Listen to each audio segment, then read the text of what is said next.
저와 함께 로마서 9장 19절부터 24절까지의 말씀을 같이 읽으시겠습니다.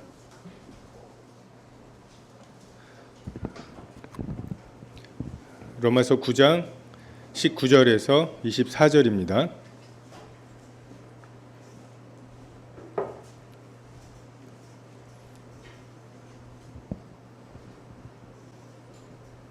찾으셨으면 19절부터 읽겠습니다. 시작. 혹 내가 내게 말하기를 그러면 하나님이 어찌하여 허물 하시느냐 누가 그 뜻을 대적하겠느냐 이 사람아 내가 누구이기에 감히 하나님께 반문하느냐 지음을 받은 물건이 지은 자에게 어찌 나를 이같이 만들었느냐 말하겠느냐 토기장이가 진흙 한 덩어리로 하나는 귀 있을 그릇을 하나는 천이 있을 그릇을 만들 권한이 없느냐 만일 하나님이 그의 진노를 보이시고 그의 능력을 알리게 하고자 하사 멸하기로 준비된 진노의 그릇을 오래 참으심으로 관용하시고 또한 영광 받기로 예비하신 바 긍휼의 근은에 대하여 그 영광의 풍성함을 알게 하고자 하셨을지라도 무슨 말 하리요 이 그릇은 우리니 곧 유대인 중에서뿐 아니라 이방인 중에서도 부르신 자니라. 여러 번 말씀드렸지만 지금 사도 바울은 과연 우리의 구원이 완성될 것인가, 부르시고 의롭다 하신 것은 이미 경험한 것이지만 영화롭게 될 것인가, 영화롭게 되는 것에 율법이 필요 없이 정말 그 성령으로 그 그리스도의 사랑을 우리 마음에 부어주신 것으로 그것만으로 이 영화로움이 과연 이루어질 것인가. 당시 로마 교회에는 그렇지 않다고 말하는 율법을 통해서 우리의 삶이 조금씩 개선되어야 한다고 하는 그런 사람들이 있었죠. 그리고 그런 사람들을 바울은 믿음이 연약한 자라고 말하고 있습니다. 절기와 월삭을 지키고 시장에서 파는 고기는 먹지 못하는 사람들.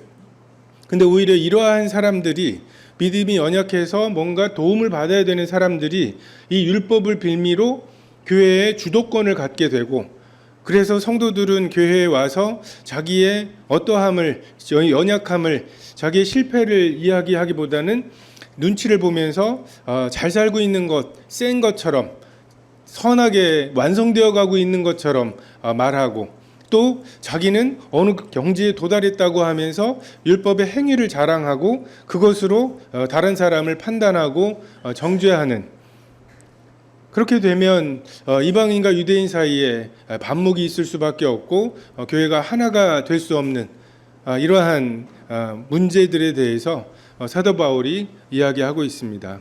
이러한 문제들에 대한 사도 바울의 해답은 하나님의 주권이었죠. 창세 전에 또 태어나기도 전에 하나님이 이미 정하신 것에 의해서 너희가 부르심을 받았다. 또 먼저는 유대인에게지만 또한 헬라인에게다. 그러니까 너희를 부르심의 근거가 유대인들은 율법으로 그 행위로 부르시고 이방인들은 은혜로 부르신 게 아니라 둘 다 모든 사람이 죄를 범하였음에 하나님의 영광에 이르지 못했던 사람들을 동일하게 주권으로 부르셨다고 하는 것을 그것이 유대인과 헬라인의 공통점이라고 하는 것을 이야기하면서 율법으로 돌이키려고 하는 이런 것들을 지금 가로막고 있습니다. 제가 사실 9장을 이렇게 3번에 걸쳐서 할 생각은 아니었는데 이렇게 주제가 동일하거든요. 근데 이렇게 준비를 하다 보면 이렇게 길어지는 걸 경험을 합니다. 왜 그런가 보면 제가 이렇게 대학교 때 그 친구들 물리하는 친구들하고 싸우다 보면 이 부분이 넘어가지를 않아요. 그러니까 하나님의 하나님 되심을 이야기하면 그 하나님의 하나님 되심에 반드시 따라오는 게 이러한 그러면 누가 허물하시겠느냐? 예수님이 십자가에 달려 죽으셔야 한다며 그걸 창세전에 정하셨다며 그럼 누군가는 팔아야 되지 않냐? 가룟 유다는 그 역할을 악역을 했을 뿐이지 않냐? 악역을 하고도 그 뭐 상 받는 사람들 있잖아요. 너무 리얼했다고 하면서 뭐 조커 역할 되게 그 사실적으로 하고 뭐 그렇게 해서 그 상을 받기도 하는 건데, 그러면 하나님이 예수님이 십자가에 못 박히는데 결정적인 역할을 했던 이 가룟 유다를 정죄하실 수 있냐, 심판하실 수 있냐, 이런 식의 논쟁들을 하곤 했고, 그런 부분들에 대해서 생각들을 좀 많이 했던 것 같습니다. 이것에 대해서 어떻게 분별하고 해결할 것인가? 악한 자도 악한 날에 쓰임이 있죠. 하나님의 예정하신가 주권이 정말 그러하다면, 태어나서 선한 일을 행하기 전에 큰 자가 작은 자를 섬기기로 정하시면 그냥 그대로 된다면, 심지어 아버지의 그 장자의 권리도 뭐 팔고 뭐 이런 그 사안들, 그리고 아버지의 그 축복을 억지로 받아가지고서 쫓겨나다시피 해서 삼촌에게 속고 뭐 이러한 그 와중에도 기어이 하나님은 큰 자가 작은 자를 섬기게 하시는 이 일을 완성하신다면, 그렇다면 우리의 역할은 무엇이고 우리의 행위나 이것에 대해서 하나님이 어떻게 심판하실 수 있냐, 이러한 이야기들을 합니다. 우리는 하나님을 이해하지 못합니다. 비유할 게 없어요. 자, 우리가 만든 것들이 있죠. 근데 그 만든 것과 우리와의 간격이 있습니다. 하지만 그 간격이 우리와 하나님 사이의 간격을 비유할 수조차 없는, 우리가 이 핸드폰을 만들죠. 근데 전자를 우리가 만들었습니까? 뭐 이 속에 들어가는 온갖 물리 규칙과 법칙들을 우리가 만들었습니까? 어설프게 우리가 뭐 신의 영역에 도전한다는 이런 말도 안 되는 교만한 소리들을 하는데, 그 신의 영역에 도전한다는 말 자체를 잘 보세요. 무슨 유전공학 어쩌고 하는데 그 유전공학 원래 있던 거예요. 그걸 우리가 작동되게 만들었습니까? 하나님하고 우리가 만약에 창조에 대해서 경쟁을 하려면 흙부터 만들어야 돼요. 하나님은 흙으로 사람을 만드셨죠? 근데 우리도 흙으로 만들면 안 되고, 네가 쓸 흙은 네가 만들었어라. 이미 만들어져 있는 것을 응용하는 수준의 창조와 아무것도 없이 하나님만 계셨던 그 상황에서 창조하시는 하나님과는 뛰어넘을 수 없는, 이해할 수 없는 간격이 있습니다. 지금 겨우 오목 조금 두고 있는 아이가 좀 잘 둔다고 말하니까 그럼 이세돌하고 한번 붙어볼까요? 뭐 그 아이에게 너는 이세돌하고 붙어서는 안 된다고 설명조차를 할 수 있겠습니까? 바둑이 뭔지부터 설명해야 되는데, 지금 우리가 하나님이 조금 알려주셔서 이해를 조금 하니까 그게 하나님의 전부라고 생각하고, 그렇다면 하면서 하나님에 대해서 이건 어떻게 하실 거야? 이건 어떻게 설명하실 거야? 하면서 제게 여호와 하나님을 지금 이야기하고 있습니다. 제우스가 아니라.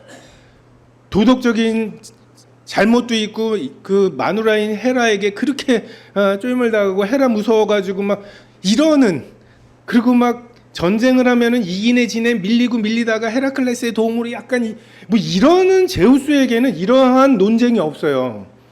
절대 주권자가 아니거든요. 창조자라고 자기를 주장하지 않거든요. 근데 말씀하시면 그대로 되는, 하늘이 무슨 색입니까?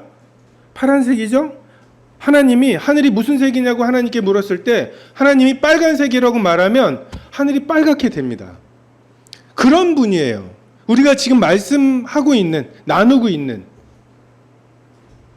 우리는 하나님에 대해서 우리가 이해할 수 없는 조그만한 구석만 있으면 돌이킬 준비를 하고 있어요. 찰스 도킨스라고 하는 만들어진 신이나 뭐 이런 무신론적인 사람이 사람들에게 돈을 모아가지고 2층 버스에다가, 그 영국의 런던에 있는 2층 버스에다가 선전을 해요. 아마도 하나님은 안 계실 것 같다. 걱정하지 말고 네 인생을 즐겨라. 아마도예요. 근데 아마도 안 계실 것 같다고 하면 거봐 없다잖아 이렇게 받아들일 마음이 있어요. 왜요? 우린 죄에 대해서 사탄에 대해선 돌이킨 마음이 있거든요. 사탄에 대해서 무슨 말을 해도 난 들을 준비가 돼 있거든요. 참 회개하라고 말하는데 회개하는 마음의 상태를 비유할 수 있는 게 딱 이거예요. 사탄에 대해선 무슨 말을 해도 나는 이해할 거야, 들을 거야. 이해는 안 되지만 믿을 거야. 알아서 해주겠지. 이런 마음이 있는 이 상태가 회개한 마음이에요. 바로 이 상태의 마음을 하나님께 말씀하시고 말씀하신 것 중에 이해되는 것도 있고 안 되는 것도 있지만 이해되는 것은 감사고 안 되는 것은 하나님의 능력에 주권에. 우리가 왜 하나님에 대해서 이 주권에 대해서 이렇게 어려워합니까? 우리가 성경도 하나님의 능력도 알지 못하기 때문에 그렇습니다. 그래서 오해하는 거예요. 정말 말씀하시면 그대로 되시는 분, 작정하신 그 결정이 그냥 그대로 되시는 우리가 이런 존재가 없잖아요.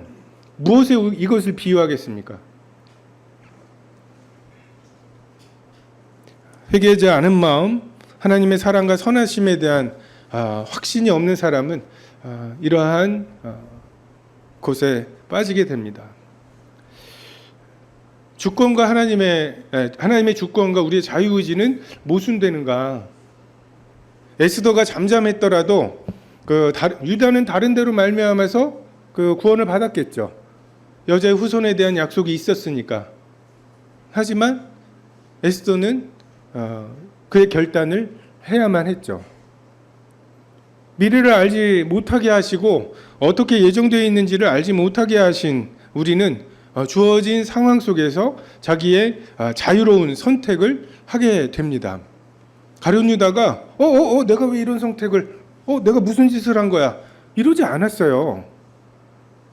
바로가 나는 하나님께서 그를 강팍하게 하셔서 하나님의 권능을 드러내는 도구로 쓰셨다고 말하면 우리는 바로가 자기는 하나님을 하나님의 백성을 놔줄 마음이 있었고 그렇게 하려고 했는데 하면서 뭐 이렇게 됐다고 착각을 합니다.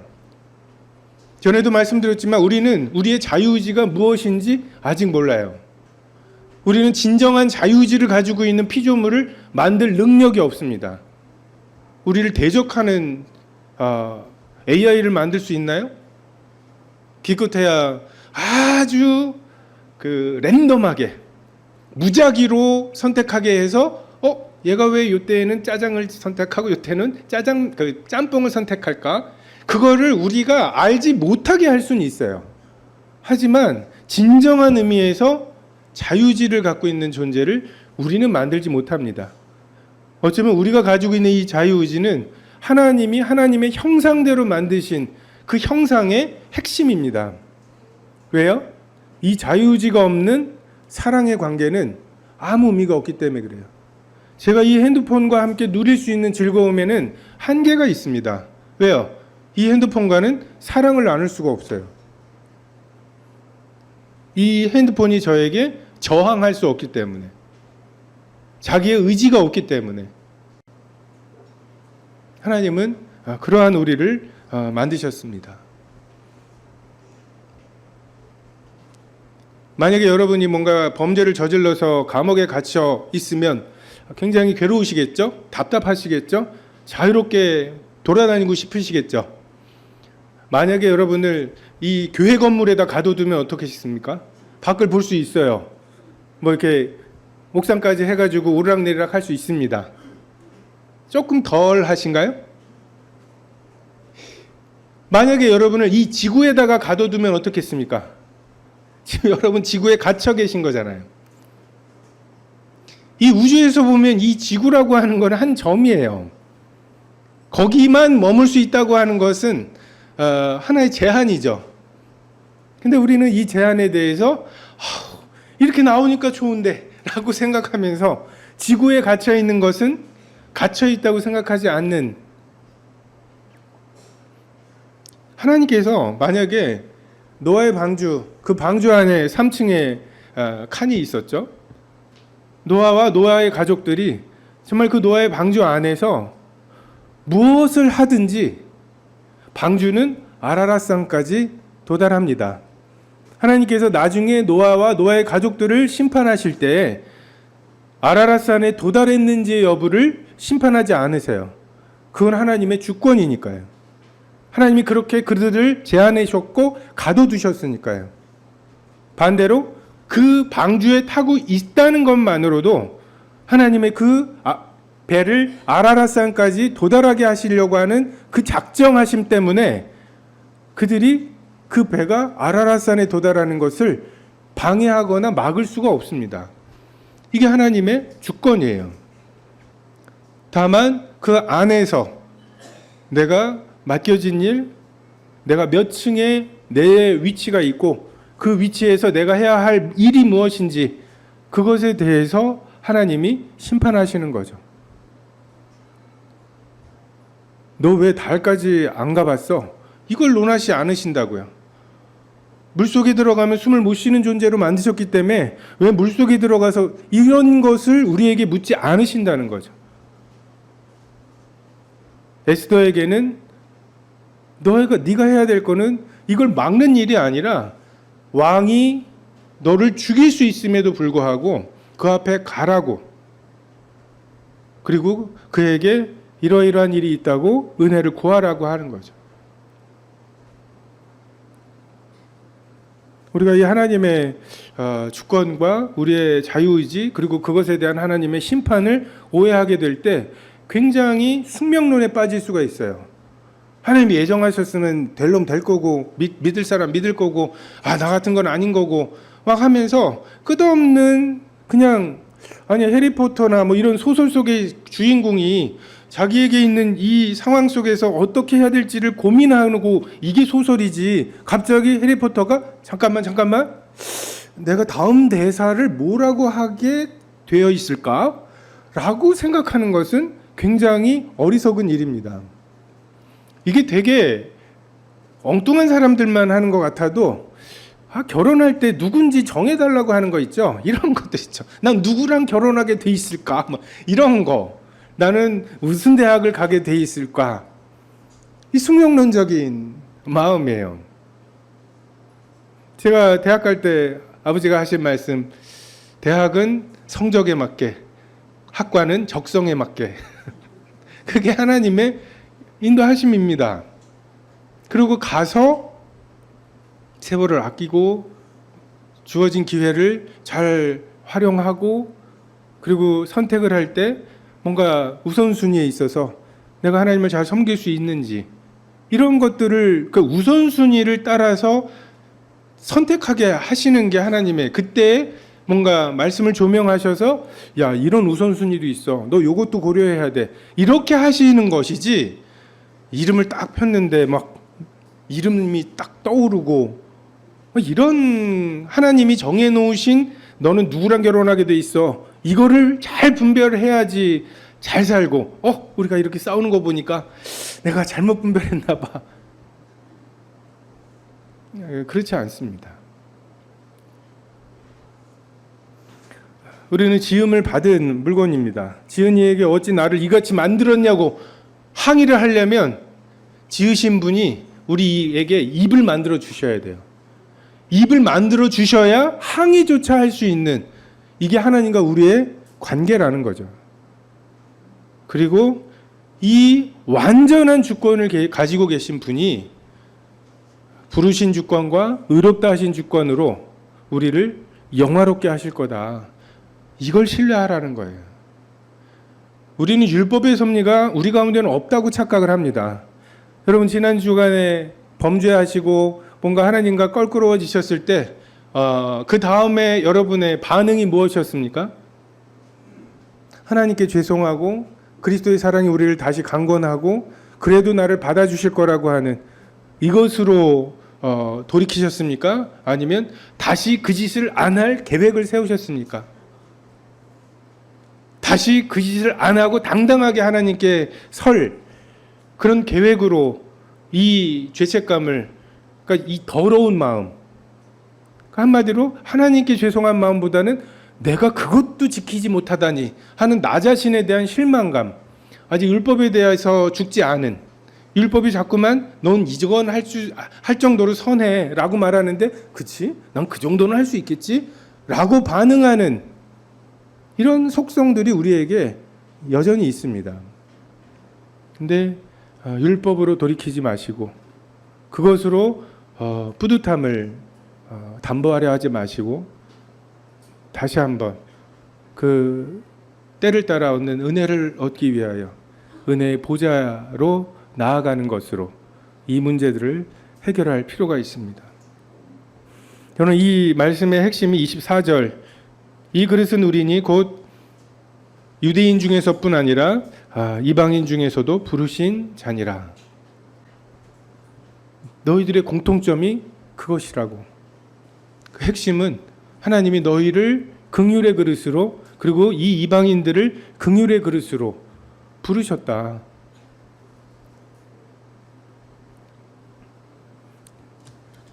진노의 그릇으로 만드셔도 우리는 왜 나를 진노의 그릇으로 만드셨냐고 불평하지 않을 거예요.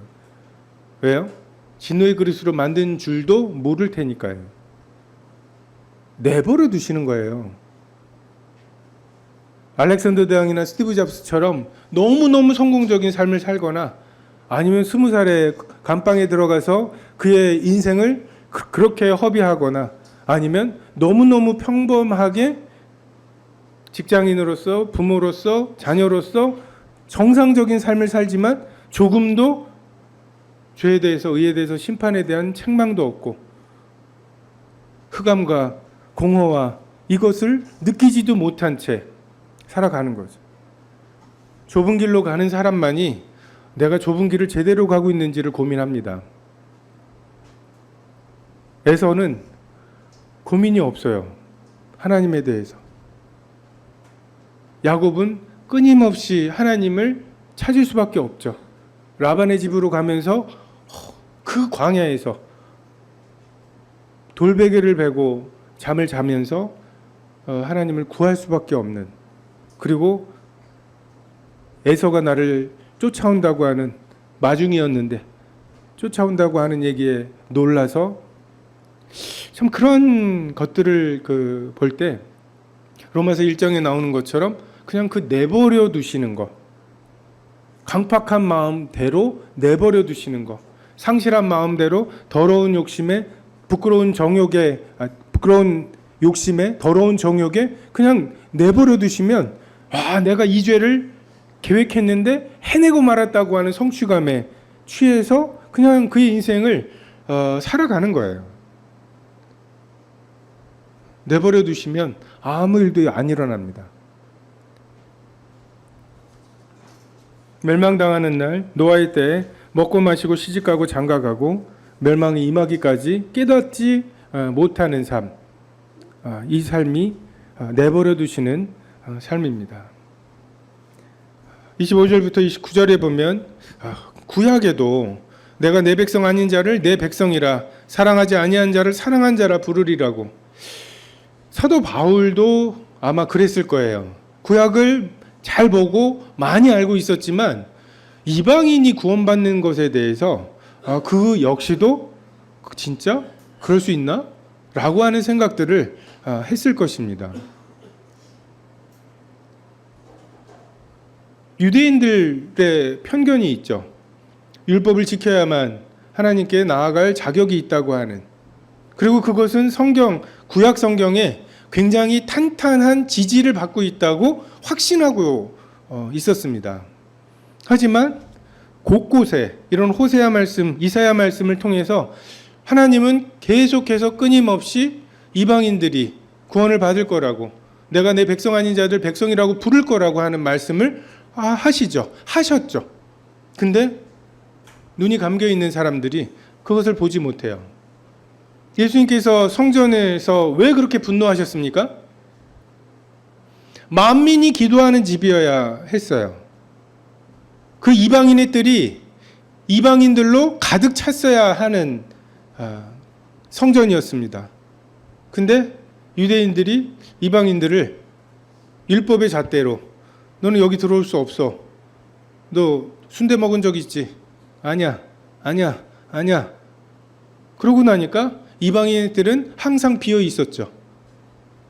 이걸 이렇게 놓을 게 아니라 하면서 거기에 거룩한 사업들, 소와 양과 하나님께 드릴 제물들을 팔고 로마 황제의 얼굴이 새겨져 있는, 그래서 성전에는 드리기에 거리껴지는 이런 돈을 성전에 낼 만한 돈으로 바꿔주는, 얼마나 편리하게 하나님을 섬기게 만드는 여러 장치들입니까?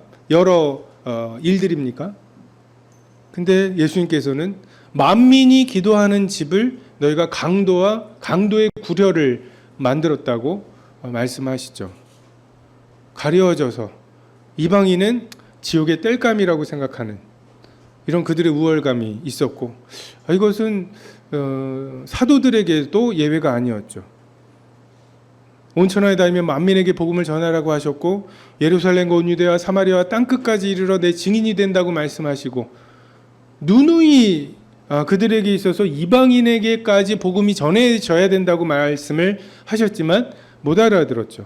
스데반의 일로 핍박이 있고 나서야 사도들이, 그 성도들이 예루살렘 교회를 떠나게 되었고, 고넬료를 구원하시는 과정 속에서도 왜 그들과 같이 식사했냐고 그들을 비난하고, 갈라디아서에서도 그 베드로와 바나바가 그 외식에 미혹되는 그 야고보에게서 온 사람들, 그 형제들로 인해서 정말 그들의 믿음이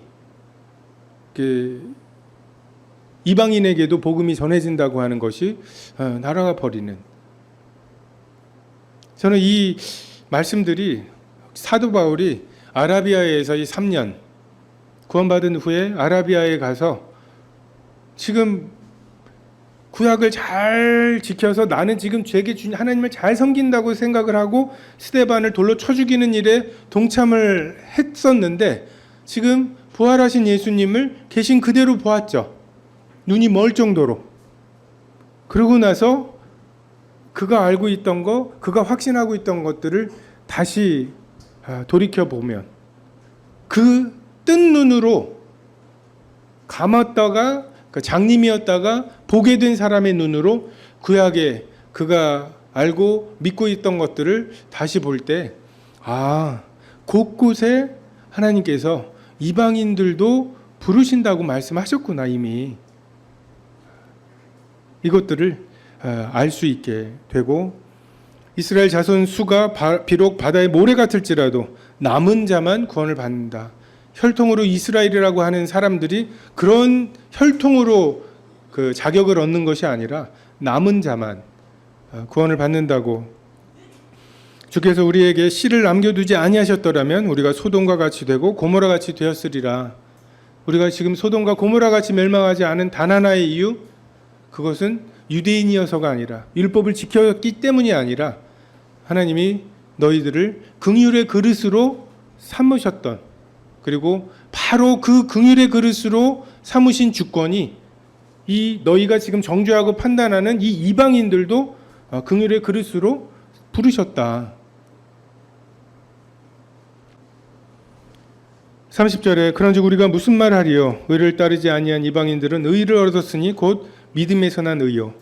의의 법을 따라간 이스라엘은 율법에 이르지 못하였으니 그가 어찌 그리하였느냐? 이는 그들이 믿음을 의지하지 않고 행위를 의지함이라. 부딪힐 돌에 부딪혔느니라. 기록된 바 보라, 내가 걸림돌과 거치는 바위를 시온에 두노니 그를 믿는 자는 부끄러움을 당하지 아니하리라 함과 같으니라. 긍휼히 여길 자를 긍휼히 여기시는 법 외에 다른 법이 있습니까? 우리가 구원받는 것에 긍휼히 여길 자를 내가 긍휼히 여기겠다고 선언하시고 작정하시고 긍휼을 베푸시는 이것 외에 더 공정한 구원받을 근거가 있습니까? 하나님께서 정말 공정하게 대하시면 모두를 내버려 두시거나 죽이시는 거죠. 예수님을 보내시지 않으시는 거고, 그러면 우리는 정말 하나님 없는 우리가 7년 대환란 때 상황들을 보면 정말 하나님이 완벽하게 내버려 두시는, 지금은 막는 것이 있다고 말씀하시죠. 성령께서 막는 역할을 하시는 때이에요. 근데 겁도 없이 이 은혜마저도 없이 정말 우리를 내버려 두십시오. 건드리지 말아 보십시오. 우리가 우리 속에 있는 선함으로 어떤 세상을 만들지. 그리고 하나님께서 소원대로 그렇게 하시면 얼마나 많은 악한 의도와 악한 계획들이 실행이 될지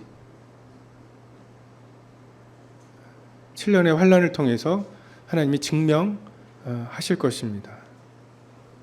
복음에는 부딪힐 돌이 있습니다. 그리고 그 부딪히는 것이 나의 교만함이 있는 증상이에요. 뭔가 하나님의 말씀과 하나님의 가르치심이 나와 부딪히거든, 요 부분이 하나님의 법이 잘못된 게 아니잖아요. 내가 깎여야 될 부분이죠. 하나님은 우리 구원의 반석으로 하나님의 주권을 제시하시죠. 하나님은 모든 것을 마음대로 하시는 분이다. 이게 반석이에요. 우리의 구원이 그 위에 세워져 있기 때문에 우리가 안심할 수 있는 것입니다. 근데 너무나 든든한 그 반석이 걸림돌과 거치는 반석이 돼버리는,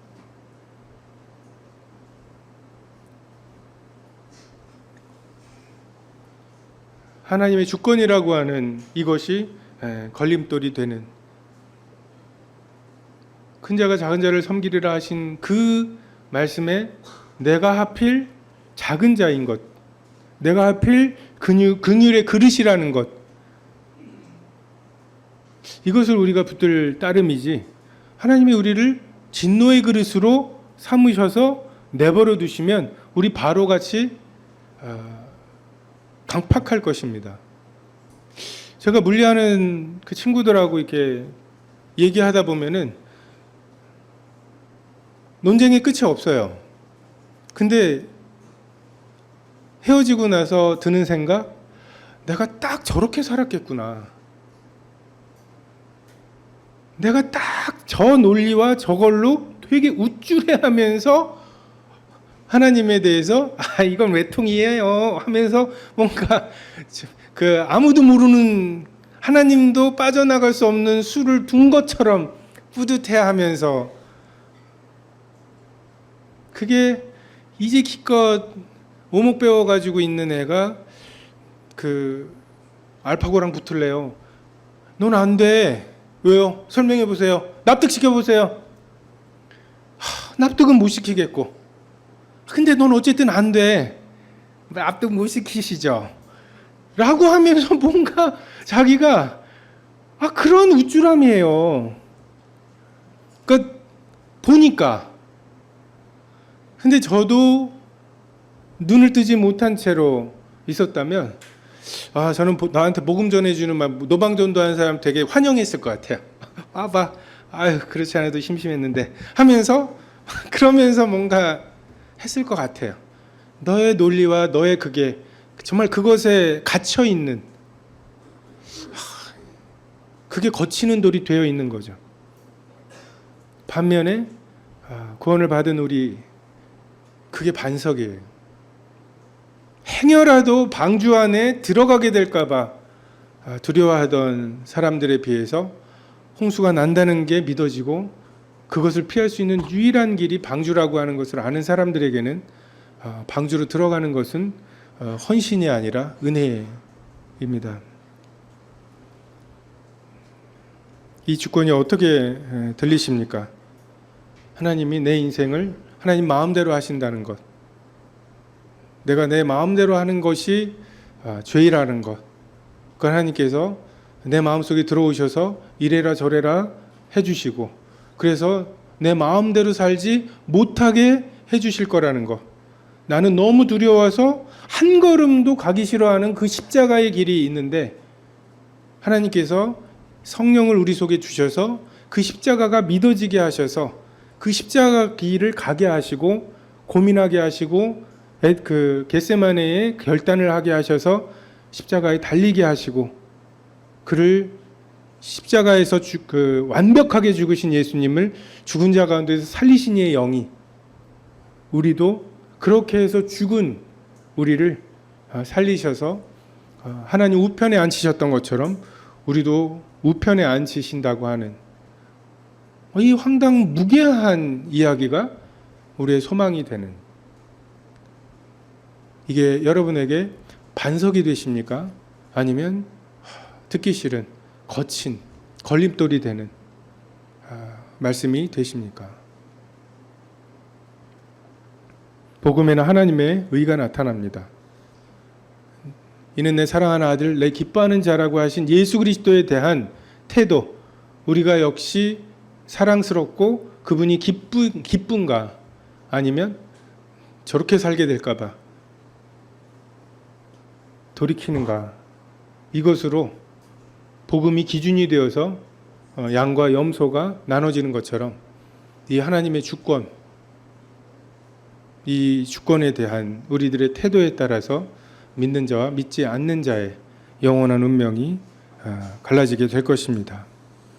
이 반석 위에 신앙을 세우시고 의인은 믿음으로 살아가는 거죠. 2000년 전에 오셨던 예수님은 사실 더 이상 우리에게 믿음은 아니에요. 사실이거든요. 그 예수님이 살아계셔서 오늘날에도 병자를 고치시고 오병이어의 기적을 베푸시고 풍랑을 잠잠케 하실 수 있느냐. 그래서 예수님이 오라고 말씀하시면 오늘날에도, 2000년 전이 아니라 오늘날에도 이 풍랑이는 바다에 내가 내 몸을 던지면 어떻게 될 것이 분명함에도 주여 주시어든 오라 하소서, 내니 오라. 그럴 때 던지면 빠질 수도 있지만 예수님께서 또 건져 주시는가. 이게 믿음으로 사는 삶일 것입니다. 율법으로는 기쁘시게 할 수가 없어요. 그러니까 하나님의 선하신 뜻 정도. 그냥 안식일에는 일하지 말래. 그래서 이스라엘에는 안식일에 모든 엘리베이터에 층이 다 눌려져 있다고. 그거 누르는 게 일이라고. 그러니까 그 정도 살 수 있어요. 나 할 만큼 했어. 구차스러워. 이럴 수 있어요. 하나님을 섬기긴 하는데, 그리고 누가 봐도 너 섬겼어 알았어 라고 할 수는 있는데, 기뻐하시는 뜻이 무엇인지, 그리고 온전하신 뜻이 무엇인지는 율법을 지키는 것으로는 도달할 수 없습니다. 율법 그 알량한 거 한두 개 지킨 것 가지고서 얼마나 자기 의를 세우고 기뻐하시고 온전하신 뜻에 도달하는 길은 율법이 아니라 하나님께서 내게 부어주신 사랑, 이 사랑에 응답하는 우리들의 감동된 마음이라고 생각이 됩니다. 그것으로 사역하시고 그것에 부합하게 헌신하시고, 그것이 나 이만큼 했으니까 하나님 이만큼 주세요. 이건 매춘이라고요. 하나님에 대해서 내가 하나님 이렇게 섬겨드렸으니까 자, 하나님은 저에게 이런 걸 주세요. 내가 너랑 사귀었으니까, 오늘 데이트했으니까 돈 좀 줘. 이게 매춘이라니까요. 원조교제라니까요. 사귄 것이, 하나님을 섬긴 것이 우리에게 보상이 되지 않는 신앙은 율법을 따르는 것이고, 자유함을, 믿음의 도를 좇는 것은 아닙니다. 오직 나의 의인은 믿음으로 말미암아 살리라. 이 방주에 타신 분들, 우리는 아라랏산에 결국 도달할 것입니다.